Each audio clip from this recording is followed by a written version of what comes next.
उत्साह के साथ लगातार कैंपेन कर रही है और थोड़ा सा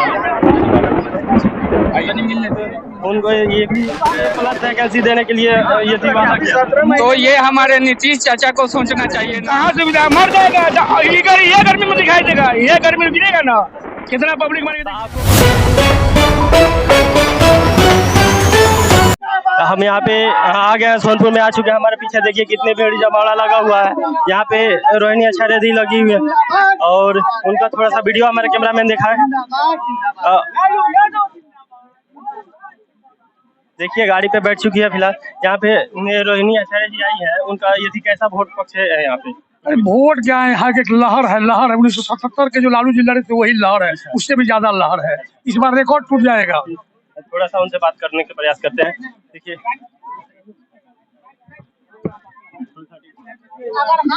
अगर वोट सच्चे निकल गए तो फिर हम राजनीति छोड़ देंगे। बोलिए चैलेंज का जांच करा ले, पूरा मोदी गवर्नमेंट जांच करा ले, नीतीश गवर्नमेंट जांच करा ले। राम मंदिर को मुद्दा बनाया गया, हर दिन निकलती है तो हमने देखा है 10 नंबर मेरे नाम ये है, मेरे नाम हर एक के दिल में बसते हैं। हम लोग मतलब बचपन से हम लोग बिना पूजा पाठ किए, हमारे माँ बाप हमारे लिए भगवान, मेरी जनता हमारे लिए है। राम को जब घर से निकलती है तो लालू जी राबड़ी जी क्या आशीर्वाद देते हैं, मैसेज क्या होता है? वो बातें कैमरे पर नहीं आ पाती, इसलिए आप कैंपेन कर रही है तो ऐसे पूछ रहा हूँ। पूछते हैं कि माँ बहन लोग का सबका आशीर्वाद लेना, हमेशा वो बताते हैं कि अपने से बुजुर्गों का आशीर्वाद लेना। यही बोलते हैं कि जैसे तुमने हमारी सेवा की, वही सारण की जनता तुम्हारी माँ बाप है, उनकी सेवा करो पूरे सच्चे मन से। जैसे लगन से हमने सेवा की, वैसे इनकी भी सेवा करो। माता के जो भी अधूरे काम जो बच गए सारण में, मुझे उनको पूरा करना है। मुझे सारण को बिहार का सिरमौर बनाना है और यहाँ पे रोजगार क्रांति लाना है। जैसे मेरे भाई युवक तेजस्वी ने क्रांति लाई रोजगार की, वैसे मैं चाहती हूँ कि सारण के हर एक घर में रोजगार हो, हर एक का सड़क पक्की हो, हर एक का घर पक्का हो, शिक्षा हो, सबको सारी बहन बेटियों को सुविधा मिलना चाहिए। अंतिम सवाल, 4 जून को क्या होगा रोहिणी जी? अभी तो बड़ी मेहनत कर रही हैं। 4 जून को जो जनता मालिक जिसको जिताए, जनता तो बोल रही है कि हम आपको वोट देते हैं, लेकिन वोटवा कहाँ चल जाला हमरा के पता नहीं के चला। हर बार आ रहा हुआ लोग के वोट देवे नहीं, लेकिन का हो जाला गड़बड़ कर देला सब। तब तो जनता ही इस बार काफी सतर्क है, वो जान रही है कि क्या करना। और ऐसे जो मजाक उड़ाते हैं, 2 करोड़ रोजगार बांट रहे थे, 15 लाख सबके खाते में जमा कर रहे थे, बिहार में विशेष पैकेज जो भी वादा पूरा किए थे वो नया फिर फेंक रहे हैं कि यहाँ पे जनता लपेटेगी। जनता इनको बहुत अच्छे से लपेट करके फेंक देती है। चलिए, रोहिणी आचार्य उत्साह के साथ लगातार कैंपेन कर रही हैं और कहीं न कहीं थोड़ा सा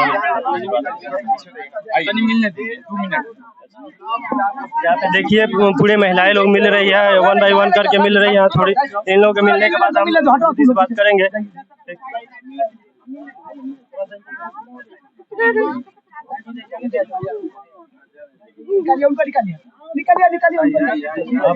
देख पा रहे हैं 1 बाय 1 करके पूरे ये थी महिलाएं लोग मिल रही हैं दीदी से और आशीर्वाद दे रही है। आशीर्वाद के साथ उनको ये भी कहना कर रही है कि आपकी बार विकास होगा अगर जीतती है तो। ठीक,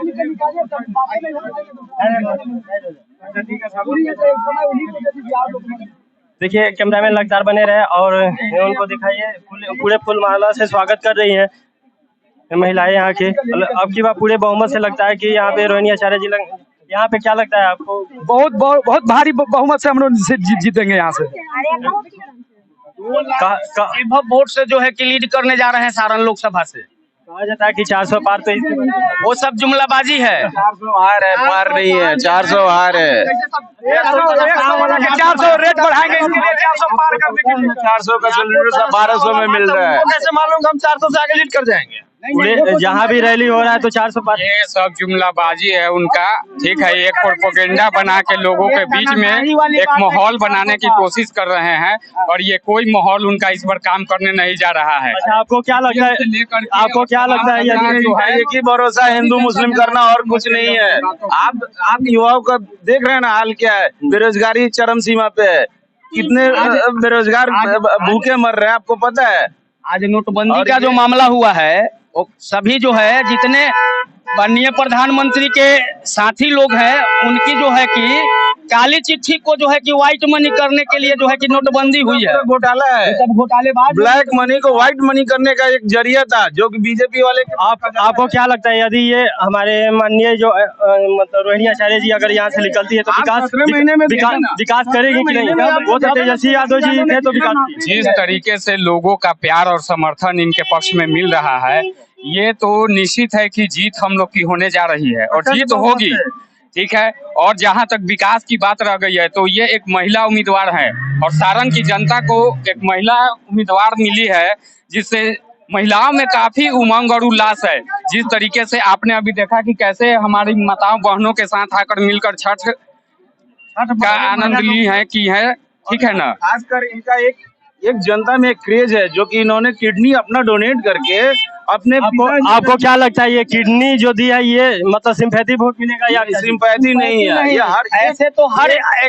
ऐसे तो हर बाप का बेटी होना चाहिए कि एक बाप माँ को सेवा करने के लिए जो है अपना जान न्यौछावर बाप माँ के लिए कर सकती है, ऐसी कोई ये नहीं। और क्या आप लोगों को क्या मतलब यदि लगता है कि ये लालू यादव ये अपना किडनी दिया इसी के समक्ष पे वो रिटर्न गिफ्ट उन्होंने अपना एक बेटी का फर्ज अदा किया है और उसी उपलक्ष्य में अपने बेटी का वो अपना फर्ज अदा किए हैं। एक संस्कारी बहू बन के बहू का रोल निभाई है और अब पब्लिक के बीच में आई है, जनता के बीच में आई है। अब वो सारण की बेटी हो गई है और सारण उनको जीत कर ये तोहफा देगी।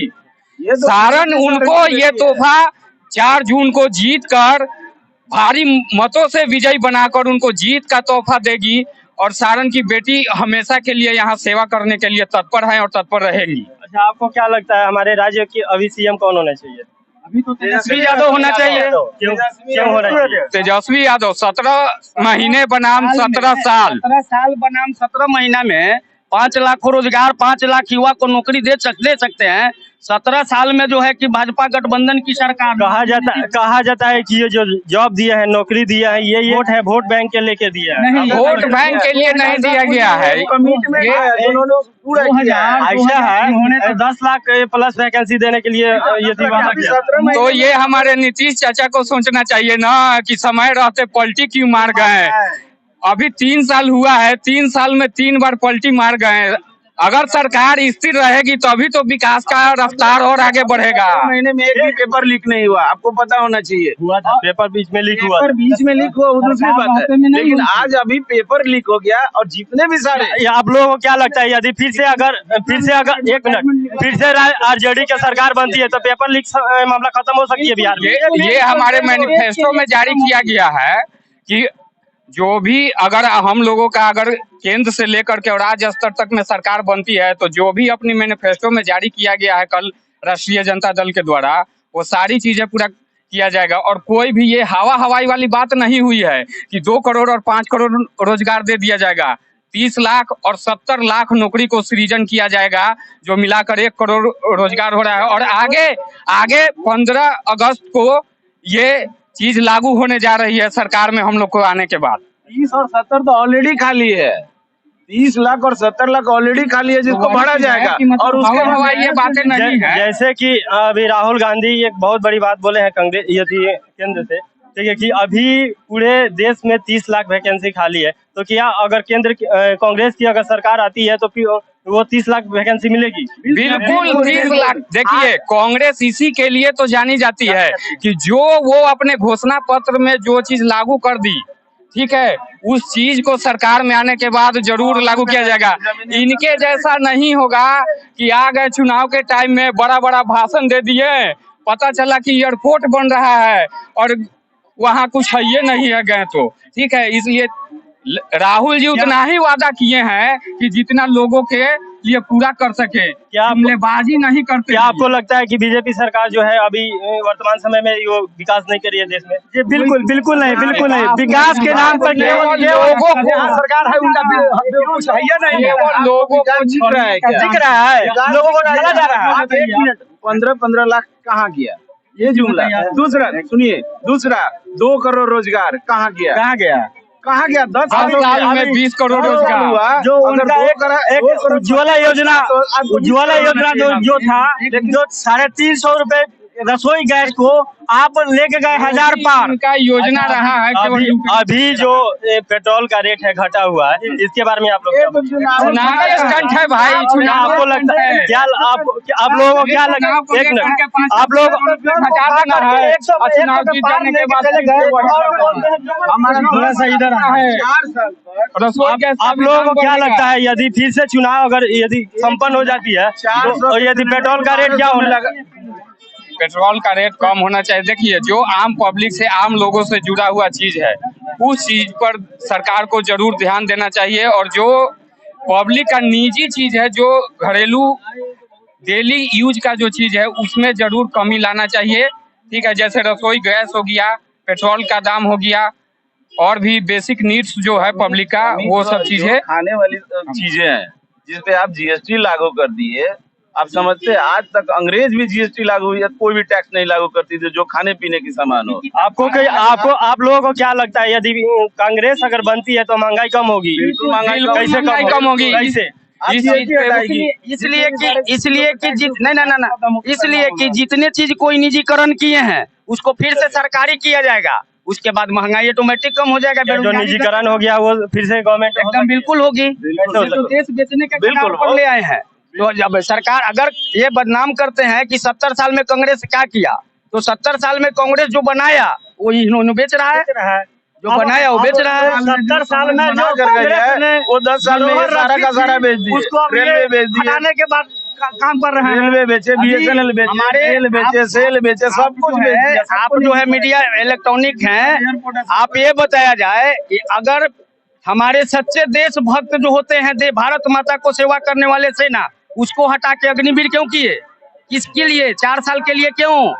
उनका पेंशन क्यों? क्या लगता है 4 साल होना चाहिए? नहीं होना चाहिए? नहीं होना चाहिए। क्यों नहीं होना? नहीं, इसलिए 4 साल में शहीद का दर्जा नहीं दे रहे हैं, पहली बात। दूसरा है कि कैंटीन का सेवा नहीं दे रहे हैं, इसको सारा का सारा फैसिलिटी 25 लाख तो आपको दिया जा रहा है ना? किसको? 25 लाख रिटायरमेंट। 30 लाख से आप क्या होगा? खरीद लीजिएगा। क्या होगा? 4 लाख में 25 लाख? नहीं सर, किसी का जिंदगी आप 25 लाख में खरीद लीजिएगा। कट्ठा जमीन लेना होगा जो फौजी को, तो उसको 50 लाख रुपए कट्ठा लेना होगा। अगर वो पूरी 4 साल की कमाई अगर वो जमीन में लगा देगा तो शादी ब्याह के बाद वो क्या करेगा? आप मुझे बताइए। आप 16 साल, अच्छा, अभी बीजेपी गवर्नमेंट 16 साल में उस बच्चे की नौकरी होगी, 4 साल जोड़ लीजिए, और 22 साल जाते जाते उसकी शादी होगी, 4 साल में रिटायरमेंट। ये शादी के बाद उसको कहाँ से वो करेगा? उसके बच्चे होंगे, फिर से एक्स सर्विसमैन के तौर पे उन्हें तो जॉब दिया जाएगा ना? अब जो है नहीं उसका क्या सोचना? मिला नहीं तो अभी तक क्या विश्वास किया जाएगा? है कि फ्यूचर को लेकर क्या सोचना? आज तो आप देख ही रहे हैं ना, जो ये नोटबंदी में क्या हुआ, कोरोना में क्या हुआ, जितने सारे कंपनी सब में ताला लग गया, सारे बच्चे आगे प्राइवेट वाले। इलेक्ट्रॉन बॉन्ड जो है, आप मुझे बताइए क्या स्थिति होगा? बहुत मर गया सर। मरना दूसरी बात है, वो मरना तो एक प्राकृतिक आपदा है, वो तो होना है, उसको कोई नहीं रोक सकता। बशर्ते कि आप जितने सारे कंपनी थी ताला बंद हो गई, उस कंपनी की सारे एम्प्लॉय, जितने सारे एम्प्लॉय थे, एम्प्लॉय आगे रोड पे। सीनियर सिटीजन को हटा दिया गया है क्यों? रेल में सीनियर सिटीजन को जो है कि खत्म कर दिया गया। हमारे सोनपुर में जो अच्छे ट्रेन रुकती थी उसको हटा दिया गया। तो आप तो जो है कि देश को बेच के अमेरिका जाना चाहते हैं। एक चीज बताया जाए, जनता के लिए कोई चीज होता है। अब जैसे सपोज मान लीजिए कि रेलवे के ही उदाहरण ले लीजिए। आज रेलवे में हम आप अगर ट्रेवलिंग करते हैं, यहाँ से मुंबई जाना हो, दिल्ली जाना हो, अगर जनरल बोगी हो तो 100 से 150 रुपया के टिकट में हम जा सकते हैं। लेकिन आज जो ट्रेन चल रही है, सुविधा तो आपको दी रही है। वंदे भारत जो ट्रेन चल रही है, अब एक क्या वंदे भारत के लिए है, आम आदमी के लिए है। आज सुविधा नहीं मिल रही है। कहाँ सुविधा? मर जाएगा ये गर्मी में दिखाई देगा, ये गर्मी में गिरेगा ना, कितना पब्लिक मर गया। आपको क्या लगता है कौन सी सरकार होनी चाहिए? सरकार चेंज होनी चाहिए? कांग्रेस होना चाहिए, महासरकार होनी चाहिए, महागठबंधन जिंदाबाद। बहुत बहुत धन्यवाद आप सभी का। यहाँ पे हम सोनपुर में आए हुए हैं और यहाँ के सभी जनता सवाई ऐसी कर दिया गया। ठीक, यहाँ पे सभी लोग का समर्थन है कि फिर से कांग्रेस की सरकार बनाई जाए। यदि आप हमारे चैनल को अभी तक सब्सक्राइब नहीं किया है तो सब्सक्राइब करें, लाइक करें और कमेंट्स में यहाँ के बताएं कि यहाँ की जनता जो बोल रही है वास्तव में सच है या नहीं। जय हिंद, जय भारत।